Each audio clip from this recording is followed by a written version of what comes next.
Now, I grew up in the NES and Super Nintendo era, and I really love RPGs, but I never really played too many of them. That's mainly because I couldn't afford to buy them, only rent them. And seeing how the two most classic RPGs for the Super Nintendo, Final Fantasy III and Chrono Trigger, were quite long, I really couldn't get that far into them, since I was renting them. So I was looking forward to playing at least one of them on the Virtual Console. Overall, I would say I liked it a lot. The story was interesting, and I liked the way they dealt with time and the ripples of time, basically showing the consequences of changing time. Chrono Trigger is about a kid named Chrono. For some reason, it's always a kid in these RPGs. I guess the reason for doing this is so we can relate with the main character. Anyways, he goes to a carnival and meets a pretty girl. And this girl ends up screwing up a teleporting machine that his friend has created. And the machine opens a rip in time and sucks her into it.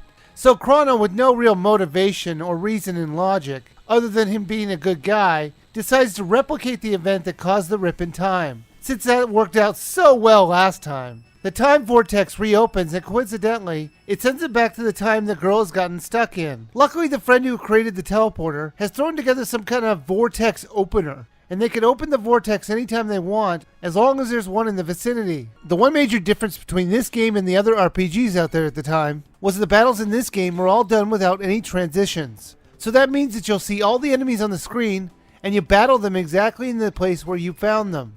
It was a cool idea. It was nice not to have a loading screen for the fighting sequences. It made the fights quicker and more enjoyable. The way you level up your skills in magic was also interesting. In order to do this, you have to get tech points. You earn them while fighting the enemies while getting experience as well. It was a good idea because you can always see what your next skill or magic's going to be in the menu. So you can decide which person you want to level up next based on what tech skill they were getting next. Now, you can only have 3 characters in your party at a time, which is pretty normal for an RPG. However, the way this game deals with this is almost sadistic. Fairly early in the game, you get 4 characters, and you all enter the portal together. Now, the time vortex can handle 3 people, not 4. So it throws you to the end of time to correct this. The old man there who's watching over time tells you that only 3 people can go through a portal at a time. So anyone else will need to stay there. So someone other than Chrono will need to stay stranded in the end of time just waiting for you to return. That does bring up a couple questions. 1, if they're stranded in the end of time, why can I easily switch between them with the press of a button without the need to go back to the end of time to retrieve them? And 2, there's a point where there are 3 people waiting in the end of time. Why can't those 3 people go into their own portal and then join Chrono on their adventure as an equal and not just a person waiting for him to return? There just really was no point in having the characters trapped at the end of time, since they really aren't trapped. If they really did trap the characters at the end of time, it would have made the game much harder, since you would really need to strategize on who you'd want to take with you to which time period.